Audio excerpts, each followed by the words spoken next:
vendors that just decide they're going to destroy their own beds, resin stuck to FEP, exposure time issues, and handling of resin. All this and more. PrintFix Friday, episode 68. It's the last one of 2022.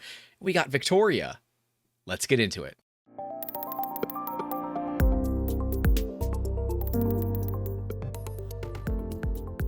Hey guys, welcome back to the channel, and if you're new here and you like this kind of thing, make sure to leave a like and get subscribed. We're going to be talking all about print failures and how to fix them. This is YouTube's longest print fail fix video series.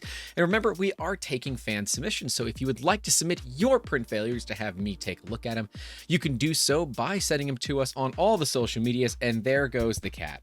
You can do so by hitting us up on all the social medias using the hashtag PrintFix or sliding into those DMs. Of course, you can always email us, youtube@3dmusketeers.com. But let's jump right into it here after a word from today's sponsor, 3D Musketeers. That's right. If you want to get your prints done with professionals by professionals for, well, the average person or professionals, you can do so by reaching us at 3D Musketeers.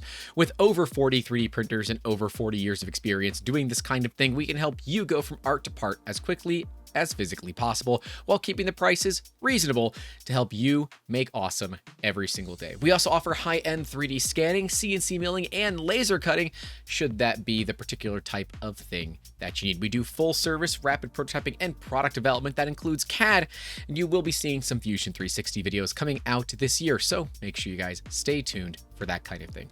We recognize that not everyone here wants to just outsource their 3D printing and would rather just fix their own darn machines themselves. And if you do want to kick a couple of bucks into that creator fund, we would greatly appreciate it. It helps make these videos possible multiple times a week. You can do so by joining Patreon or YouTube channel members. Links will be in that description down below. And of course, you don't have to give money. It's totally fine if you don't. But hey, a like, share, and subscribe goes a long way. Hey, leave a comment while you're at it. Let's jump into an Ender 3 that is rightfully pissed off. We got a poster here that's saying, well, it was fun while it lasted. And an Ender 3 that, dear Lord, have mercy. We can see a couple of things have gone on here. First off, the nozzle has just literally destroyed itself through the bed. It has popped off one of the wheels for the bed level, but I don't think that has anything to do with it. This actually looks like a brand new printer. Let's see if we've got some sort of information here. Watch pot never boils, but a blind 3D printer kills itself. Well, I mean, that's fair. They went to bed, they woke up, they had 4 clean builds, redid the bed level, and went to sleep. They think it's snagged or something. They don't know. Roommate heard it messing up and turned it off when they heard it. I'm not seeing anything here. We have no settings, which is such a pain in the butt. I wish we had some sort of settings here. And this is recoverable. Thankfully, this person thought it was totaled. It's not. Really, you just need to replace your bed, your magnetic plate, and I would absolutely look at replacing my nozzle as well. What likely happened here? This is a best guess. I don't know. There's a lot that could potentially go wrong here, but my best guess is that your Z end stop switch right here was moved. Or when you re-leveled your bed, you didn't level it when your printer was at 0, where it wasn't zeroed out. If your nozzle was a little too far away and you made your bed go up to meet that nozzle, it's going to be too close now and things are going to start digging. The fact that it got this far is, well, a little impressive, to be honest. I don't expect them to work this well. So when they do burn through stuff like this, it's actually relatively impressive. But this one's a real pain in the butt. You're going to have to remove this entire magnetic sticker. Good luck with that. And then you're going to have to put a brand new flex plate on this printer while looking at other problems as well. We can see it does have a touch probe. This is Creality's generic BL Touch that they stole from Ant Collabs. I'm not getting into that today. But we can see that the wiring is just kind of jankily put on there. That might have something to do with it. We have the Z probe wiring is just like hanging there. Please put your wires inside of the cable sleeve. That would make life so much easier. We don't see any material really laid down. It looks like there was a valiant effort, but it didn't get very far. It looks like the nozzle did run into the screw here for the bed, and I would hedge a bet that both of these wheels have fallen off. How would that happen though, Grant, if it's under spring pressure? Well, if your Z-axis presses down and releases the pressure on those wheels, the vibrations from its skipping steps will likely cause them to back out. It's why when you have a machine without auto bed leveling, we recommend that you either completely remove your build plate to take the parts off, or you are very, very careful about removing those pieces because you can and will mess up your bed level. But in a case like this, you've got an auto leveling probe. There is no reason to have these anymore, and you should go to a hard mount system, whether it is silicone or some sort of printed part with a high temp material. Having both springs and a bed leveling sensor is pretty much redundant and can cause you more problems than it might actually solve. So don't think you need it. Make sure you do the right upgrades when you do them. Looking at this sucks. I would immediately start by replacing parts because you're not going to be able to print without those replacement parts. Also, please don't use 3D printers as laser engravers. They're not good laser engravers, and you will likely not take anywhere near enough precautions. And those of you that have sent me the viral video of the gentleman using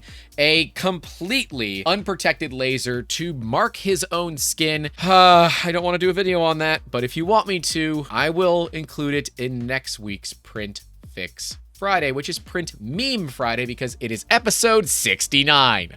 Nice. Get subscribed if you want to see me make fun of people next week, because that's what happens next week. I think this isn't supposed to happen. More info and comments. Can you rotate your video, please? What the hell? Oh, well, no, that's not supposed to happen. That is not supposed to happen. Am printing 2 parts on my Anycubic Mega X currently. Just came home, I saw this on my camera. This is, as far as I know, the second time this has happened. It's sliced with Cura with the 1 at a time mode turned on. How can I avoid this? I already placed the 2 parts further apart. That's really all that you can do. You need to make sure that the bounding box of your hot end and the size of it is set appropriately in your slicer so that when you do this setup, that way parts don't collide with each other. So what we have going on here is it has finished the one piece and is now going to do the second one. Unfortunately, the dimensions of the hot end, X, Y, and Z, are not set appropriately, causing it to collide with the part that's already on the build plate. If you are looking to make parts like this, I might recommend something like a 3D Q kit where you're able to just push the parts off the build plate when they're done, or might be a good use for a belt printer. We have a couple of videos coming up where we do need to use a belt printer, and I would like to use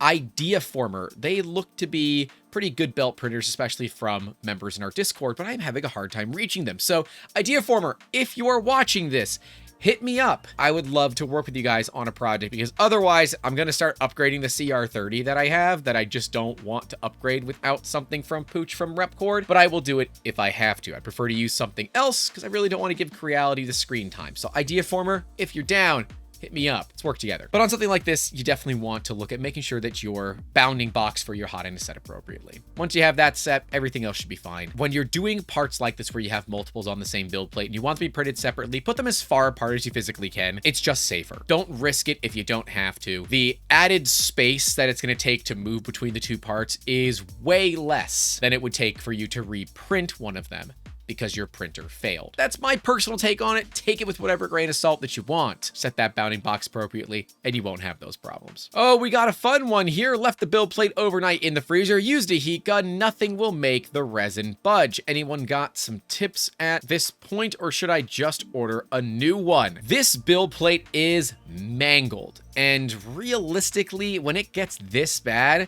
I would just sand it. Go get a power sander and just sand the resin off. There's not much else you can do. If it's clean and it's cured, just sand it off. Please, dear God, wear a respirator, preferably something like a papper machine so you have filtered air coming from somewhere else, but just a good canister-based respirator should be fine. This is what happens when you don't use appropriate resin settings, and we'll see later on that this seems to be a thing. This is what happens every holiday season when people get 3D printers for the first time and they read the numbers from the Google spreadsheets that, as far as I'm concerned, should not exist. The Google spreadsheets, some of them are so old that the settings they tell you to do for your cure times are that for printers with RGB LCD screens and not the monochrome LCD screens that modern resin printers use. So instead of a 25 to 30 second base layer, I'm guessing they did a 60 to 90 second base layer, absolutely welding the plastic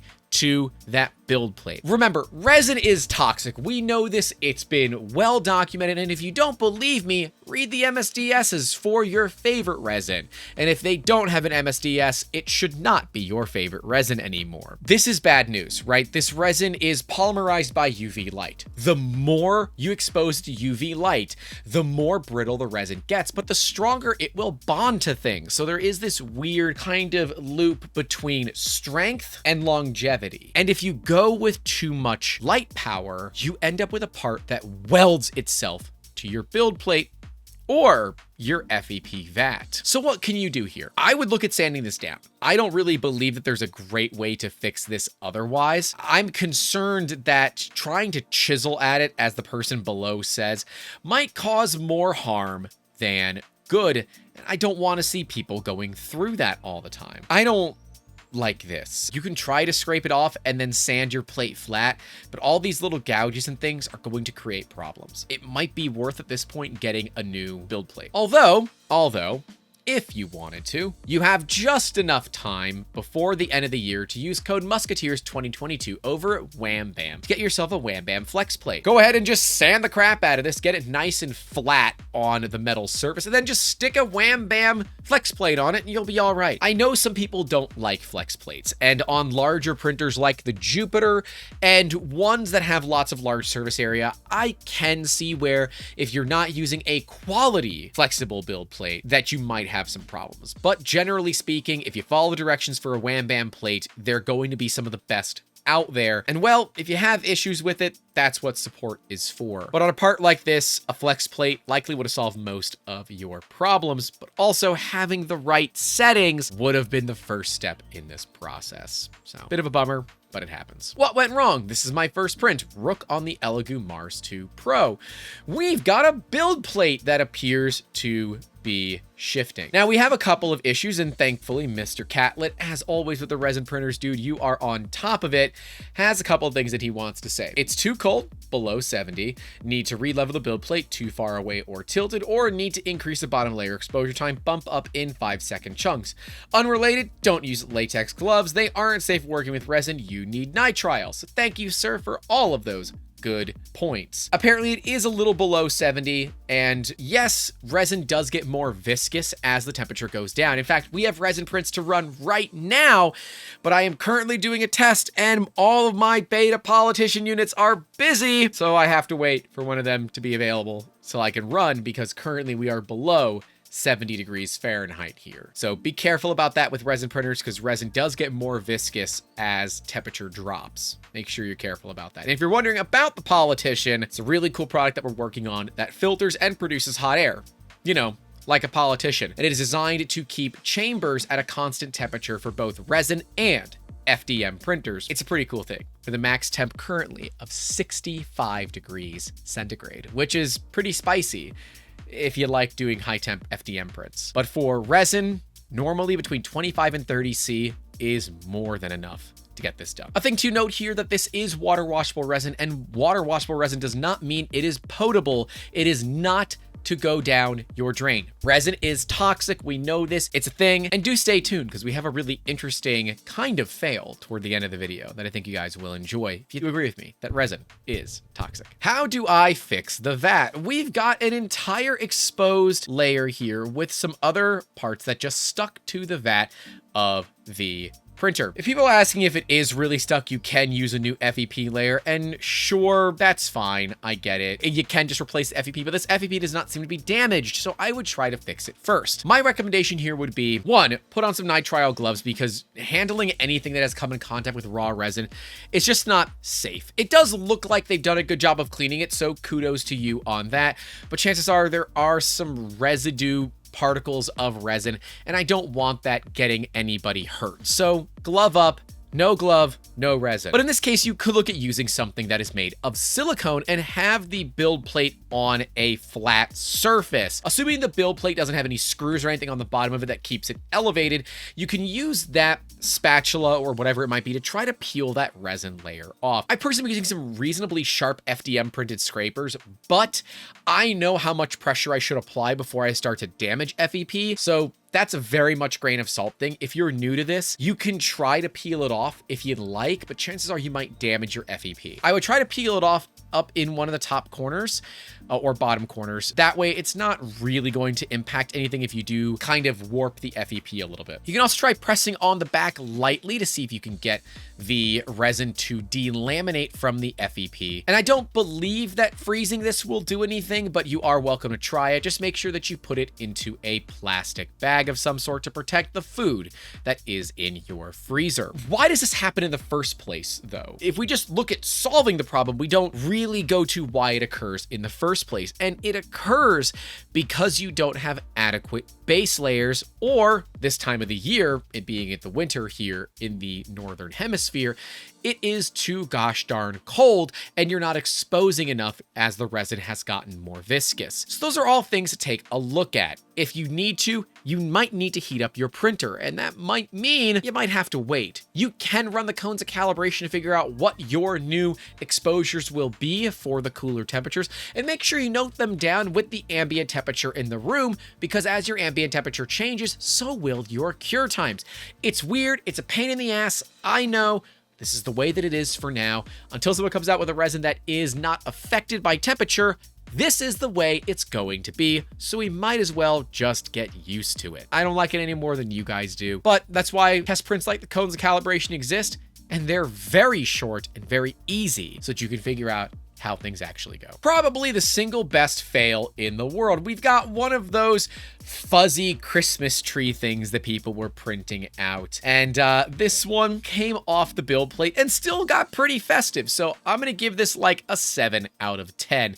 I do enjoy when failures do end up looking pretty cool, but this one could have been way worse. On a print like this, they don't generally have a lot of contact patch to that bottom bed of the 3D printer, and it might be good to add a brim on it, because remember, if you like it, then you should put a brim on it. Remember that brim is attached to your hat and therefore attached to your part, and a skirt flows around you and does not touch you. Hence why a skirt does not touch your part. I don't know if that's where the terminology came from, but that's how I remember it. And maybe you will remember it that way as well. We got a video from Frozen that was sent to me by Mr. Catlet. So let's take a watch. Oh, that's a Revo point. Oh, that's a pop too. Okay, so we're scanning somebody right here. That is way better. That is way better than any of my scans off a Revo Point scanner. Now, I know I have the Mini and not the Pop 2, but the Revo Point scanners are, well, they're kind of crippled by their software. It's not great in my experience, but we'll cart to my first look at the Revo Point Mini. I've been working with it a little bit more, and we have a update video on that coming relatively soon, likely in February sometime. And I've gotten better at it, but I still believe an amazing piece of hardware is heavily held back by poor software. Anyways, let's keep watching. Okay, that's all normal. Whoa, hey. You all might get real upset and expect me to start yelling about how resin is toxic, which we know it is. We know it is. This, because of that trap. That trap tells you that it is a lab sink. So, let's finish this video. I want to read the comments. That I would never do. I would never, ever recommend spraying off a resin print. I don't care how clean you think it is. You are aerosolizing God knows what. So please don't do that. Okay, that's fine. Let's see. Did Frozen really show a video with washing resin down the drain? That's a thing. The mods came in, and Frozen is, of course, the mod saying resin is never meant to be rinsed down the drain directly into the sewer system. We actually have prepared a large liquid container at the end of the drain, and all waste will be taken care of and dealt with based on regulatory procedure. So they actually clarified this for everybody. There you go. This is typical of a lab sink where it does not go into any municipal water supply at all. It actually goes into a container that is then dealt with as lab waste. And we can see that a lot of people are saying, there you go. You want to make sure that you do it right. We got a commenter saying, this reminds me of the suit up top, boxers below, Zoom meeting attire, but in reverse. The professional side is at the bottom. Nice setup. I do like it. I mean, hell, this sink is gorgeous and would be awesome for cleaning resin prints out on. And from what I can tell, this is the same sink that we saw. So yeah, not as crazy as people thought it was going to be. Had it actually been a sink and not, to me, clearly a lab sink, this would have been a bad deal. But then Phrozen went one step further, A+ to Phrozen on this one, and they talk about what you can do to actually cure out this liquid. Now, I disagree with this. You can pour waste resin into a transparent container and expose them to sunlight. After it's fully cured, discard both container and cured resin as household waste. It won't work in a window. Generally, windows are going to stop UV light from getting through. It's pretty easy for you to figure it out, but a lot of windows are treated with a film that will keep UV light from passing through. It's why you don't see a lot of issues with windows causing fading on fabrics anymore, because we're blocking that UV light that normally causes that problem.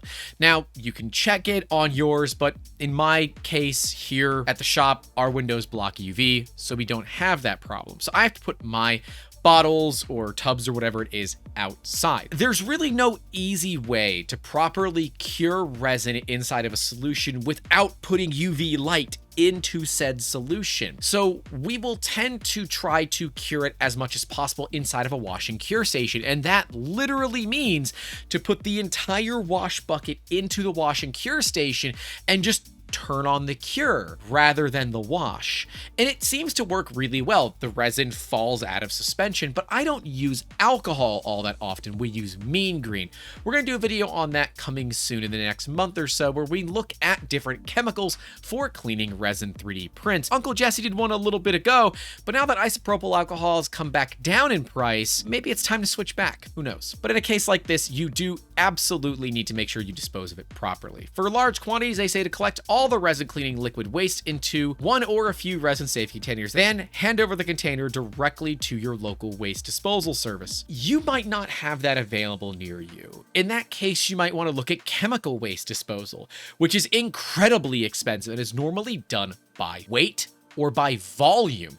And in both cases, you would want to evaporate out any fluid that can be evaporated. I don't necessarily disagree with giving your resin tainted liquid to a waste disposal service, but if they're not equipped to handle the resin, then it is a bit of a moot point. They're just gonna pour it into God knows where. So what does that mean? Well, it means you need to deal with your resin. Once it is fully catalyzed and it is fully cured and there's no raw resin left in your cleaning fluid, it is completely safe. You don't want to eat it, but it's no longer toxic to the environment outside of it just being plastic. It's not going to poison waterways the same way that raw resin would poison said waterways. So what does that mean for us for the future of disposing of resin? I think we need some sort of a product, and it's something that I've been thinking about building, a product that deals with resin disposal. But the problem is there's a lot of liability involved in that I don't necessarily want. So we've been testing out some stuff here to see if it works, with mixed results at best. Let me know if that's something you guys would like to see, and we can work with maybe some of the larger companies to produce something that can dispose of resin properly. Anyways, comment below, let me know what you guys think about these fails. Don't forget, you can submit your failures to us as well. Links in that description down below. But stay safe out there. Please, if you're going to party hardy a little bit for the new year, please don't go out driving. We don't need more stories like that. Please stay safe out there. Don't forget to call your loved ones. And as always, keep making awesome. Have a good one. No, ma'am. No, ma'am. I have to finish this video. I'm burning footage here. Thank you.